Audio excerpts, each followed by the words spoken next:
আওয়ামী লীগের সর্বশেষ প্রাণ ভোমরাটাও মারা গেল।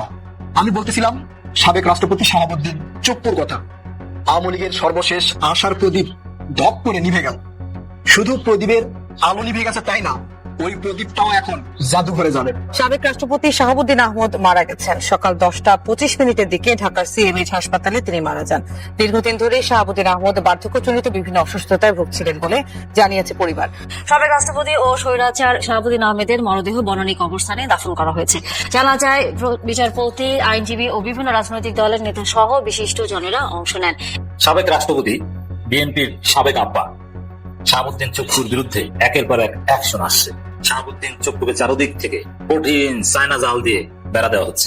বঙ্গভবনের পর এবার কি ক্যান্টনমেন্ট? রাষ্ট্রপতি শাহাবুদ্দিন চুপ্পুর বিদায়ের পর এবার কি তবে সেনাপ্রধান জেনারেল ওয়াকারুজ্জামানের পালা?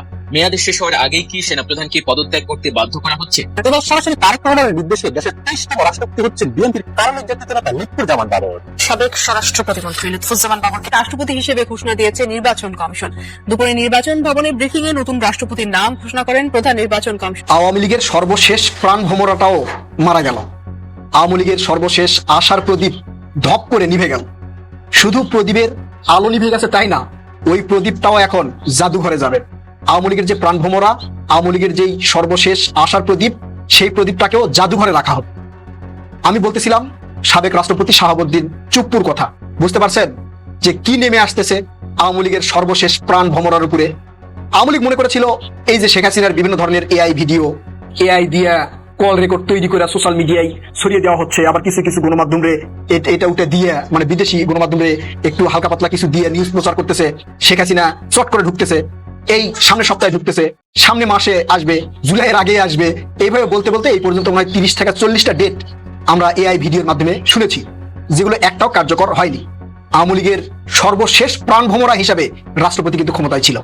আওয়ামী লীগের সর্বশেষ আশার প্রদীপ হিসাবে এই রাষ্ট্রপতিকে কিন্তু আওয়ামী লীগের লোকজন দেখেছে।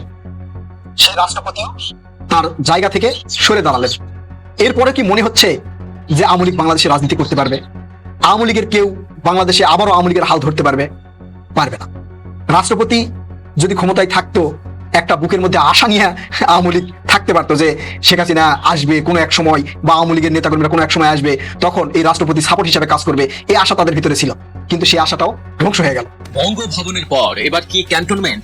রাষ্ট্রপতি শাহাবুদ্দিন চুপ্পুর বিদায়ের পর এবার কি তবে সেনাপ্রধান জেনারেল ওয়াকারুজ্জামানের পালা? ক্ষমতার শীর্ষ কেন্দ্রগুলোতে কি বাজছে বিদায়ের করুণ সুর? দর্শক, বাংলাদেশের বর্তমান রাজনৈতিক সমীকরণে এমন একটি প্রশ্ন এখন ঘুরপাক খাচ্ছে সবার মুখে, কিন্তু আসল খেলা কি এখানে শেষ? না দর্শক, খেলা তো সবে শুরু। বঙ্গভবন যখন হাসিনা মুক্ত হলো, তখন দেশবাসীর চোখ গিয়ে পড়েছে ক্যান্টনমেন্টের দিকে, কারণ শেখ হাসিনার আরেক ঘনিষ্ঠ আত্মীয় এবং বিগত সরকারের চরম আস্থার প্রতীক সেনাপ্রধান জেনারেল ওয়াকারুজ্জামান এখনো বহাল তবিয়তে পদে রয়েছেন। আর এখানে বেজে উঠেছে বিপদের অ্যালার্ম। সোশ্যাল মিডিয়া থেকে শুরু করে চায়ের কাপের আড্ডা, সবখানেই এখন একটাই গুঞ্জন, মেয়াদ শেষ হওয়ার আগেই কি সেনাপ্রধানকে পদত্যাগ করতে বাধ্য করা হচ্ছে? তাকে কি বিদেশে কোনো মিশনে বা রাষ্ট্রদূত করে পাঠিয়ে একটি সেফ এক্সিট বা সম্মানজনক বিদায় নেওয়ার প্রস্তুতি চলছে? কেন হঠাৎ সেনাপ্রধানকে সরানোর এই তোড়জোড়? এই প্রশ্নের উত্তর খুঁজতে হলে আমাদের ফিরে যেতে হবে 2006 এবং 2007 সালের সেই অন্ধকার দিনগুলোতে। বাংলাদেশের রাজনীতিতে 1/11 বা 1/11 এক ভয়ঙ্কর ট্র্যাজেডির নাম। মনে করে দেখুন, তৎকালীন প্রধানমন্ত্রী বেগম খালেদা জিয়া অনেক সিনিয়র অফিসারকে টপকিয়ে মইনিউ আহমেদকে সেনাপ্রধান বানিয়েছিলেন অত্যন্ত বিশ্বাসের সাথে। কিন্তু সেই মইনিউ আহমেদ কি করেছিলেন? তিনি কামানের নল আর অস্ত্রের ভয় দেখিয়ে বঙ্গভবন দখল করেছিলেন, জারি করেছিলেন জরুরি অবস্থা। সেই 1/11 অশুভ শক্তি শুধু বিএনপির সরকারকেই পতন করেনি, তারা জিয়া পরিবারকে ক্যান্টনমেন্টের বাড়ি থেকে নির্মমভাবে উচ্ছেদ করেছিল। সবচেয়ে বড় এবং মর্মান্তিক আঘাতটি এসেছিল তৎকালীন তরুণ নেতা তারেক রহমানের উপর। কারাগারে তার উপর যে পাশবিক নির্যাতন চালানো হয়েছিল, তার ফলে তার মেরুদণ্ড ভেঙে যায়। টানা 17 বছর তাকে প্রবাসে কাটাতে হয়েছে এক চরম যন্ত্রণাদায়ক জীবন। সেই স্মৃতি কি বিএনপি বা তারেক রহমান কখনোই ভুলতে পারবেন? কখনোই না। তারেক রহমান এখন আর সেই আগের মানুষটি নেই। তিনি এখন অনেক বেশি পরিণত, অনেক বেশি হিসেবি এবং দূরদর্শী একজন রাজনীতিক। তিনি খুব ভালো করেই জানেন, সেনাবাহিনীর ভেতরে যদি এমন কোনো ব্যক্তি শীর্ষ পদে বসে থাকেন, যার নারীর টান পতিত স্বৈরাচারের সাথে, তবে তার যে কোনো মুহূর্তে বুমেরাং হতে পারে। 2007 সালে মইনুল আহমেদ যা করেছিলেন, 2024-25 এবং 2026 সালে ওয়াকারুজ্জামান যে তার পুনরাবৃত্তি ঘটাবেন না, তার গ্যারান্টি কোথায়? তারেক রহমান এবার আর আগের মতো কোনো ভুল করতে রাজি নন। তিনি পেছনের সমস্ত পথ বন্ধ করে সামনে এগোতে চান। বিশেষ করে শেখ হাসিনা যখন দিল্লিতে বসে একের পর এক উস্কানিমূলক বার্তা দিচ্ছে, ডিসেম্বরে দেশে ফেরার হুমকি দিচ্ছে, তখন সেনাপ্রধানের মতো রাষ্ট্রের একটি মহা গুরুত্বপূর্ণ পদে শেখ হাসিনার কোনো ঘনিষ্ঠ লোককে রেখে দেওয়া মানে হলো নিজেদের গলাতে নিজেরা ছুরি চালিয়ে দেওয়া। তারেক রহমান যখন জনগণের একচেটিয়া রায় নিয়ে ক্ষমতায় বসে পড়েছেন, তখন তিনি খুব ভালো করেই বুঝছেন কাঁটার সিংহাসনে বসে কখনো নিশ্চিন্তে দেশ চালানো যায় না। তাই তিনি একে একে সেই কাঁটাগুলো উপড়ে ফেলার ছক কষেছেন। খেয়াল করে দেখবেন, সেনাবাহিনীর দ্বিতীয় সর্বোচ্চ পদ অর্থাৎ চিফ অফ জেনারেল স্টাফ এবং প্রতিরক্ষা গোয়েন্দা মহাপরিদপ্তরের প্রধান পদগুলোতে ইতিমধ্যেই বড় ধরনের পরিবর্তন আনা হয়েছে। অত্যন্ত বিশ্বস্ত, দক্ষ এবং বিগত সরকারের আমলে চরম বৈষম্যের শিকার দেশপ্রেমিক অফিসারদের এখন এসব গুরুত্বপূর্ণ পদে বসানো হচ্ছে। লেফটেন্যান্ট জেনারেল মিজানুর রহমানের মতো কর্মকর্তাদের হাতে তুলে দেওয়া হচ্ছে সেনাবাহিনীর প্রাণভোমরা। এর মানে কি? এর সোজা অর্থ হলো সেনা প্রধানের চারপাশে এমন একটি বলয় তৈরি করা হচ্ছে যেখানে তিনি কার্যত ক্ষমতাহীন হয়ে পড়বেন। তার নিচের স্তরের সবাই যখন দেশপ্রেমিক এবং নতুন বাংলাদেশের পক্ষে শক্তি হবেন, তখন শীর্ষ পদে বসেও তিনি পতিত স্বৈরাচারের পক্ষে কোনো কলকাঠি নাড়তে পারবেন না। এটি হচ্ছে তারেক রহমানের সাইলেন্ট এনসার্কেলমেন্ট বা নীরব ঘেরাও নীতি। সামাজিক যোগাযোগ মাধ্যমগুলোতে সেনাপ্রধানের পদত্যাগ নিয়েও যে গুঞ্জন ছড়িয়েছে তা একেবারেই ভিত্তিহীন নয়। হ্যাঁ, এটা ঠিক যে সরকার বা আইএসপিআর থেকে এখনো আনুষ্ঠানিক কোনো ঘোষণা আসেনি। বিশ্লেষকরা বলছেন, রাষ্ট্রের এত বড় একটি পদে রদবদলের বিষয়টি কখনো আগে থেকে মাইক বাজিয়ে ঘোষণা করা হয় না। এটি হয় অত্যন্ত গোপনীয়তা এবং রাষ্ট্রীয় প্রোটোকল মেনে। ফেসবুকে কোনো পোস্ট ভাইরাল হলেই যে পরদিন সেনাপ্রধান পদত্যাগ করবেন, বিষয়টি এত সহজ নয়। কিন্তু বাংলাদেশের রাজনীতির একটি অলিখিত নিয়ম হলো, এখানে যা রটে তার কিছু তো বটে। সোশ্যাল মিডিয়ায় যখন কোনো গুঞ্জন জোরালো হয়, বুঝতে হবে ভেতরে ভেতরে আগ্নেয়গিরি ফুটতে শুরু করেছে। অনেকেই বলছেন জেনারেল ওয়াকারুজ্জামানের মেয়াদ 2027 সালের জুন মাস পর্যন্ত। কিন্তু বর্তমান পরিস্থিতিতে যেখানে দেশের 18 কোটি মানুষ একটি নতুন বাংলাদেশের স্বপ্ন দেখছে, সেখানে বিগত ফ্যাসিস্ট সরকারের কোনো ছায়াকেও মানুষ মেনে নিতে প্রস্তুত নয়। সাধারণ সিপাহী থেকে শুরু করে মাঠ পর্যায়ের অফিসাররাও চাইছেন সেনাবাহিনী হোক সম্পূর্ণ রাজনীতিমুক্ত এবং একটি শক্ত নিরপেক্ষ নেতৃত্বের অধীন। দীর্ঘদিন ধরে দলীয়করণের কারণে সেনাবাহিনীর পেশাদার কর্মকর্তাদের মনে যে চাপা ক্ষোভ জমা হয়েছিল 5ই আগস্টের পর, তা আরো তীব্র হয়েছে। তারা চান না তাদের মাথার উপর এমন কেউ বসে থাকুক যার দিকে আঙুল তুলে মানুষ স্বৈরাচারের দোষর বলে গালবন্ধ করবে। তারেক রহমান সেনাবাহিনীর মাঠ পর্যায়ের এই সেন্টিমেন্ট খুব ভালোভাবে করতে পেরেছেন। তিনি জানেন আন্তর্জাতিক চক্রান্তকারীরাও বসে নেই। তারা চাইছে বাংলাদেশে একটি পুতুল সরকার থাকুক, যাতে ভূ রাজনীতিতে তারা ছুরি ঘোরাতে পারে। কিন্তু তারেক রহমান বাংলাদেশের সার্বভৌমত্বকে কারো হাতে বন্ধক দিতে রাজি নন। শেখ হাসিনার প্রত্যাবর্তন চক্রান্ত নস্যাৎ করতে এবং সামরিক শাসন ও 111-এর মতো যে কোনো ষড়যন্ত্রের রাস্তা চিরতরে বন্ধ করতেই সেনা সদরের পরিবর্তনের এই চূড়ান্ত সিদ্ধান্ত নেওয়া হয়েছে বলে মনে করছেন রাজনীতি বিশ্লেষকরা। ইতিহাস প্রমাণ করে, সেনাপ্রধান বা সেনাবাহিনী যদি সরকারের পক্ষে না থাকে কিংবা তারা যদি ষড়যন্ত্রকারীদের সাথে হাত মেলায়, তবে কোনো সরকারই আর টিকে থাকতে পারে না। তারেক রহমান সেই 2006 সালের ভুলের পুনরাবৃত্তি হতে দেবেন না। দেশপ্রেমিক সেনাবাহিনী এবং দেশের 18 কোটি মানুষকে সাথে নিয়ে তিনি বাংলাদেশের গণতন্ত্র ও রাজনৈতিক স্থিতিশীলতা রক্ষা করতে দৃঢ় প্রতিজ্ঞ। শাহাবুদ্দিন চুপ্পুর পর এবার ওয়াকারুজ্জামানের পদত্যাগ এখন কেবলই একটি আনুষ্ঠানিকতার বিষয়। তাকে হয়তো জাতিসংঘ মিশনে বা কোনো বন্ধু রাষ্ট্রে রাষ্ট্রদূত হিসেবে পাঠিয়ে একটি সম্মানজনক বিদায় দেওয়া হবে, আর তার জায়গায় দায়িত্ব তুলে দেওয়া হবে সম্পূর্ণ নিরপেক্ষ, দেশপ্রেমিক এবং নির্ভরযোগ্য কোনো কর্মকর্তার হাতে। সাবেক রাষ্ট্রপতি বিএনপির সাবেক আব্বা শাহাবুদ্দিন চুপ্পুর বিরুদ্ধে একের পর এক অ্যাকশন আসছে। শাহাবুদ্দিন চুপ্পুকে চারদিক থেকে কঠিন চায়না জাল দিয়ে বেড়া দেওয়া হচ্ছে। সম্ভবত পালাতে পারবেন না, সেফ এক্সিট পাবেন না। শাহাবুদ্দিন চুপ্পু বিএনপি সমঝোতা প্রায় শেষ। একের পর এক শাহাবুদ্দিন চুপ্পুর বিরুদ্ধে অভিযোগ, মামলার আবেদন। পরিস্থিতি যেদিকে যাচ্ছে, পরিস্থিতি সামাল বিএনপি সরকার দিতে পারবে না। শাহাবুদ্দিন চুপ্পুকে সেফ এক্সিট দেওয়ার যে সমঝোতা, এটা দিতে পারবে না। আসলে এই ধরনের সমঝোতা, এই ধরনের চুক্তি বেশিরভাগ ক্ষেত্রে ঠিক থাকে না। ক্ষমতাসীনরা যেভাবে বলে পরবর্তীতে ওইভাবেই হয়। এখন বিএনপি কি বলবে যে আমরা চেয়েছিলাম আপনাকে সেফ এক্সিট দিতে, কিন্তু পারেনি, জনগণ আটকে ধরছে, আমরা কি করবো? আমরা তো চেয়েছিলাম। চুপ্পু যখন জিজ্ঞেস করবে সালাউদ্দিনকে, ভাই আপনিও এসালামের লোক, আমিও এসালামের লোক, আপনি বললেন যে আমাকে সেফ এক্সিট দিবেন, এখন আমাকে আটকে দিচ্ছেন, ব্যাপারটা কি? বললো যে ভাই আমি তো চেষ্টা করেছি, কিন্তু জনগণ তো আমাকেই কিনা আটকে দেয়। যেমন আমি নিজে একটা আলোচনায় বলেছি যে শাহাবুদ্দিন চুপ্পুর মতো একজন ভয়াবহ অপরাধীকে সেফ এক্সিট দেওয়া মূলক যে বক্তব্য সালাউদ্দিন আহমেদ দিয়েছে, ওদের তো পাল্টা সালাউদ্দিনকে গ্রেপ্তার করা যায়। এইভাবে অপরাধী দায় মুক্তি দেওয়া। বাংলাদেশ থেকে এসালাম যে পরিমাণ টাকা পাচার করেছে, আরেকটা বাংলাদেশ কেনা যায় ওই পরিমাণ টাকা দিয়ে। রাষ্ট্র কেনা বেচা, প্রদেশ কেনা বেচার ঘটনা আছে না, লুইজিয়ানা কেনা বেচা, এরকম অনেক আছে। বাংলাদেশের রংপুর $10 বিলিয়ন দিয়ে কিনতে চায়, প্রায় $34 বিলিয়ন পাচার করেছে এসালাম ভ্যাকসিন করে। আর অথচ রংপুর বিভাগের দাম ধরা হয় $10 বিলিয়ন। তাহলে পুরো বাংলাদেশ কেনা যায় যে পরিমাণ টাকা পাচার করেছে তারাই। আর তার সাথে জড়িত এই শাহাবুদ্দিন চুপ্পু, এসালামের অন্যতম। তাকে সেফ এক্সিট দেওয়ার কথা বলছেন আপনি। আরো শাহাবুদ্দিন চুপ্পুর অপরাধের ফিরিস্তি আমরা তুলে ধরেছি। দর্শক, এই জায়গায় শাহাবুদ্দিন চুপ্পুর সাথে বিএনপির সমঝোতা হয়তো থাকবে না। তখন বলবে যে আমরা তো চেয়েছি এই সমঝোতার উপর ইস্তেকামত থাকতে, কিন্তু পাচ্ছি না, কি আর করবো? জনগণ এমন ভাবে বিষয়টা দেখছে, জনগণ এমন ভাবে সোচ্চার হচ্ছে, উল্টা তো ভাই আমি সালাউদ্দিনই তো ফেসে যাচ্ছি, এসালামের লোক আমি, আপনি, তাতে কি? আমরা তো বাঁচাতে পারছি না, সমঝোতা শেষ হতে বাধ্য। জামাত হাতে ছাই মেখে সালাউদ্দিন এই শাহাবুদ্দিন চুপ্পুকে ধরছে। জামাতের কাছে প্রাপ্ত তথ্যপত্র সব ফাইল ওপেন করেছে, আদালতে যাচ্ছে, দেশ থেকে নিষেধাজ্ঞা আসতে পারে। দর্শক, ইসলামী ব্যাংক কাণ্ডের ঘটনা তো আপনারা জানেন। ওটা নিয়ে অলরেডি মামলা নাড়াচাড়া শুরু হয়ে গেছে, ট্রাইব্যুনালে অভিযোগ দায়ের এটাও হয়ে গেছে, এবং তদন্ত বা আগের ঘটনা কিন্তু সব রেডিমেড, এমন না যে নতুন ভাবে করতে হবে। মামলার অন্যান্য সকল আসামিদের দেশ থেকে নিষেধাজ্ঞা দেওয়া হয়েছে। যা শাহাবুদ্দিন চুপ্পু রাষ্ট্রপতি হওয়ার কারণে তার বিষয়ে কোনো সিদ্ধান্ত আদালত দেয়নি, কিন্তু রাষ্ট্রপতি নেই, এখন তো অটো সিদ্ধান্ত এসে যাবে। তো দেশ ত্যাগ ফিরানো এটা বিএনপির জন্য জরুরি। কেন? যে শাহাবুদ্দিন চুপ্পুর কাছে অনেক স্পর্শকতার বিষয় আছে বিএনপির, যেটা বিএনপির জন্য বিব্রত করে।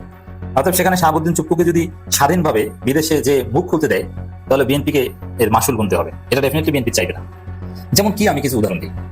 এই যে শেখ হাসিনা আসলে পদত্যাগ করেন নাই, শেখ হাসিনা কোনো পদত্যাগপত্র নাই, কিন্তু বিএনপি মির্জা ফখরুল্লাহ আয়োজন করে পদত্যাগের নাটক সাজিয়ে চুপ্পুর মাধ্যমে ওয়াকারকে ব্যবহার করে প্রচার করেছে যে শেখ হাসিনা পদত্যাগ করেছে, অথবা এই পদত্যাগের উপর ভিত্তি করে আপিল বিভাগের রেফারেন্স এনে আপনি ইন্টারিম গভর্নমেন্ট করেন, যাতে 90 দিনের মধ্যে ইলেকশন করা যায়। যদি শেষ পর্যন্ত 90 দিনের ইলেকশনে খাস বিএনপির পূর্ণ হয়নি। এখন এই জায়গায় দর্শক দেখেন, ভেরি সিম্পল, যে শাহাবুদ্দিন চুপ্পু মিথ্যা কথা বলতে বাধ্য হয়েছেন তখন। আবার তারেক রহমানের সাথে কোন সময় থেকে চুপ্পুর যোগাযোগ শুরু হয়েছে, এটা কিন্তু কালের কণ্ঠে বলেছেন। তারেক রহমানের সমর্থন পেয়েছি, তিনি অত জেন্টেলম্যান, আমাকে উৎসাহ দিয়েছেন, সেনাপ্রধানকে পাশে পেয়েছি, ইউনূস সরকার আমাকে কোঅপারেট করেন, অনেক কথাই বলেছেন। তাহলে তারেক রহমানের সাথে চুপ্পুর যোগাযোগটা কি, কেন হয়েছে, কবে থেকে হয়েছে? চুপ্পুর সাথে তারেক রহমানের সম্পর্ক তারেক রহমান বাংলাদেশে আসার আগে, এটা কি তারেক রহমানের জন্য আনপ্লেজেন্ট না, বিব্রতকর না? অবশ্যই বিব্রতকর। তো এই পরিস্থিতিতে এই কথাগুলো ডেফিনেটলি চুপ্পু যদি স্বাধীনভাবে কোথাও জায়গা নিতে পারেন, সেখানে যে বলে দিবেন এবং শেখ হাসিনার সাথে ঠিকই যোগাযোগ করবেন। আর পদত্যাগ যে মিথ্যা, আরো অনেক স্পর্শকতার বিষয় নিয়ে মুখ খুলবেন, তখন এটা বিএনপির জন্য খুব অপ্রীতিকর অবস্থা তৈরি করবে। যার ফলে চুপ্পু স্বাধীনভাবে বিদেশে যে এই কথাগুলো বলুক, এটা বিএনপিও চাইবে না। আর এই সেফিকদের সমঝোতা এই কারণে শেষ হয়ে যেতে পারে। চুপ্পুকে দেশের মধ্যে রাখবে, দেশের মধ্যে থাকলে চুপ্পু কিন্তু কিছু বলা সাহস হবে না। হয়তো বিএনপি এরকম বলবে যে উল্টাপাল্টা বলবো জেলে, আর যদি জেলে ঢুকায় তারপরে বলতে পারবে না, তাহলে কিন্তু জেলের ভিতরে খবর আছে। অর্থাৎ জেলের ভয় দেখিয়ে চুপ্পুকে চুপ রাখবে, আর জেলে গেলে পরবর্তী মাইরের বা সাজার ভয় দেখিয়ে তাকে চুপ রাখবে। দেশের মধ্যে থাকলে নানানভাবে চুপ্পুকে তার মৃত্যু পর্যন্ত চুপ রাখানো সম্ভব, কিন্তু দেশের বাইরে দিলে তখন আর এটা সম্ভব না। দর্শক, চুপ্পুর বিরুদ্ধে মামলা অভিযোগের অভাব নাই, নতুন নতুন নতুন নতুন ঘটনা। সর্বশেষ খবর, শেয়ার জালিয়াতি মামলায় আসামি পদত্যাগী রাষ্ট্রপতি চুপ্পু। ঠিক আসামি তো হচ্ছে ইসলামী ব্যাংক কেলেঙ্কারি মামলা, এখন আবার শেয়ার জালিয়াতি মামলা, 2013 সালে খাদ্য অধিদপ্তরের নিয়োগ পরীক্ষা ধামাচাপা দেওয়ার 30 লাখ টাকা ঘুষ নেওয়ার মামলা। কত মামলা দেখবেন, প্রত্যেক দিন তার বিরুদ্ধে নতুন নতুন মামলা হবে, সারা বাংলাদেশে মামলা হবে। জুলাই গণহত্যার অভিযোগে মামলা, মামলার অভাব নাই। 2024 সালে ডামি নির্বাচনকে বৈধতা দেওয়ার মামলা, কত মামলা দেখবেন। কল রেকর্ড ফাঁস, ফোনে বাবুরকে রাষ্ট্রপতি হওয়ার চমকপ্রদ সুখবর দিলেন তারেক রহমান। দিল্লির সাউথ ব্লকের ঘুম হারাম করে দেওয়া এক চাঞ্চল্যকর খবর এখন বাংলাদেশের রাজনৈতিক অঙ্গনের সবচেয়ে বড় বোমা। বাতাসে ভাসছে এক অডিও ফাঁসের তীব্র গুঞ্জন, যেখানে সরাসরি কথা হচ্ছে স্বয়ং প্রধানমন্ত্রীর কার্যালয় থেকে। শোনা যাচ্ছে ফোনের ওপাশ থেকে খোদ প্রধানমন্ত্রী তারেক রহমান দাপুটে নেতা লুৎফুজ্জামান বাবুরকে দিচ্ছেন এক অবিশ্বাস্য ও ঐতিহাসিক সুখবর। প্রস্তুত হন, দেশের জন্য এবার আপনাকে সবচেয়ে বড় দায়িত্বটা নিতে হবে। ফাঁস হওয়া ওই অডিও রেকর্ডে প্রধানমন্ত্রী তারেক রহমানের কণ্ঠস্বরটি ছিল ঠিক এমন আত্মবিশ্বাসী ও নির্দেশনামূলক, যা শুনে রাজনীতির মাঠের তাবর তাবর বিশ্লেষকদেরও চোখ কপালে উঠেছে। অন্যদিকে অপর প্রান্ত থেকে লুৎফুজ্জামান বাবুরের সেই চিরচেনা ধীর স্থির কিন্তু ইস্পাত কঠিন কণ্ঠস্বর শোনা যায়, যেখানে তিনি দেশ ও দলের জন্য যে কোনো ত্যাগ স্বীকারে নিজের প্রস্তুত থাকার কথা অত্যন্ত দৃঢ়তার সাথে ব্যক্ত করেন। বঙ্গভবনের খালি গদিতে কি তবে সত্যিই বসতে যাচ্ছেন ভারতের চিরচেনা জম লুৎফুজ্জামান বাবু? শাহাবুদ্দিন চুপ্পুর নাটকীয় বিদায়ের পর শূন্য বঙ্গভবনে কে হচ্ছেন দেশের 23তম রাষ্ট্রপতি, তা নিয়ে যখন পুরো দেশে জল্পনা কল্পনার ঝড়, ঠিক তখনই এই ফোন কলের গুঞ্জন আন্তর্জাতিক রাজনীতিতেও বিশাল শোরগোল ফেলে দিয়েছে। বিশেষ করে ভারতের রাজধানী নয়াদিল্লির সাউথ ব্লকে রীতিমতো জরুরি অবস্থা জারি হওয়ার মতো পরিস্থিতি তৈরি হয়েছে। কারণ প্রধানমন্ত্রী তারেক রহমান ক্ষমতা হাতে নেওয়ার পর থেকেই তার একের পর এক নিখুঁত দাবার চালে রীতিমতো দিশেহারা ভারত। তবে এবার বঙ্গভবনের পরবর্তী অভিভাবক কে হচ্ছেন তা নিয়ে শুরু হয়েছে দেশের ইতিহাসের সবচেয়ে বড় হিসাব নিকাশ। বর্তমানে প্রধানমন্ত্রী তারেক রহমানের সামনে দুটি বড় রাজনৈতিক চ্যালেঞ্জ: দলের ভেতরের অভ্যন্তরীণ গ্রুপিং শক্ত হাতে দমন করা এবং বাইরের পরাশক্তি, বিশেষ করে মোদী প্রশাসনের অনাকাঙ্ক্ষিত চোখ রাঙানি ও আধিপত্যবাদী চক্রান্ত চিরতরে নস্যাৎ করা। এই কঠিন সময়ে বঙ্গভবনের মতো স্পর্শকাতর জায়গায় এমন একজনকে বসাতে হবে যিনি হবেন সরকারের জন্য বিশ্বস্ত আস্থার প্রতীক এবং একই সাথে বিদেশি আগ্রাসনের বিরুদ্ধে এক শক্ত আইনি ও রাজনৈতিক প্রাচীর। এই শূন্যতা পূরণের জন্য শুরুতেই জোরে সোরে আলোচনায় এসেছিল নোবেল বিজয়ী ডক্টর মোহাম্মদ ইউনূসের নাম। তাকে রাষ্ট্রপতি আসনে বসালে আন্তর্জাতিক চাপ ও মোদী সরকারের অর্থনৈতিক চক্রান্তগুলো খুব সহজেই কূটনৈতিকভাবে সামলানো যেত বলে মনে করেছিলেন অনেক বিশ্লেষক। কিন্তু রাজনীতির ময়দানে প্রধানমন্ত্রী তারেক রহমান পা ফেলছেন অত্যন্ত চতুর ও পরিপক্ক খেলোয়াড়ের মতো, যেন দিল্লি কোনোভাবেই আমাদের অভ্যন্তরীণ বিষয়ে নাক গলানোর সুযোগ না পায়। ডক্টর ইউনূস ছাড়াও আরো বেশ কয়েকজন হেভিওয়েট নেতার নাম বাতাসে ভাসছিল, যেমন বর্তমান ভারপ্রাপ্ত রাষ্ট্রপতি ও বীর বিক্রম মেজর হাফিজ উদ্দিন আহমেদ। সেনা সদর থেকে শুরু করে রাজনীতির অন্তর্মহলে তার অগাধ প্রভাব ও সম্মান রয়েছে। তাকে স্থায়ী রাষ্ট্রপতি করলে সামরিক ও রাজনৈতিক দুই মেরুর মধ্যে চমৎকার ভারসাম্য বজায় রাখা যেত। কিন্তু হাফিজ সাহেবকে বঙ্গভবনে পাঠিয়ে দিলে সংসদে সরকারের প্রধান রাজনৈতিক দিক নির্দেশক ও কড়া অভিভাবকত্ব শূন্য হয়ে পড়বে, যা আইনসভায় নতুন বিশৃঙ্খলা তৈরি করতে পারে। অন্যদিকে ডক্টর মঈন খান নিজের স্বাধীন স্বাধীন মতামত প্রকাশের স্পর্ধার কারণে হাই কমান্ডের ছায়ার মতো অনুগত খোঁজার সমীকরণে শুরুতেই ছিটকে গেছেন। আবার মির্জা ফখরুল ইসলাম আলমগীরকে রাষ্ট্রপতির মতো মর্যাদাপূর্ণ তবে আলংকারিক পদে পাঠিয়ে দলের মূল দায়িত্ব সালাউদ্দিন আহমেদের হাতে তুলে দেওয়ার সুদূর প্রসারী কৌশল নিয়েও রাজনীতি পাড়ায় তুমুল আলোচনা চলছিল। তবে সব হিসাব নিকাশ ও প্রেডিকশন উল্টে দিয়ে রাজনীতির দাবার বলি যে নামটি সবাইকে সবচেয়ে বড় ধাক্কা দিয়েছে তা হলো লুৎফুজ্জামান বাবর। রক্ত গরম এই নামটা শুনলেই দিল্লির সাউথ ব্লক থেকে শুরু করে পুরো মোদী প্রশাসনের রক্তহীন হয়ে যায়। 2001 থেকে 2006 সালের বিএনপি সরকারে এই সাবেক স্বরাষ্ট্র প্রতিমন্ত্রী ছিলেন ভারতের 1 নম্বর বলার কাটা।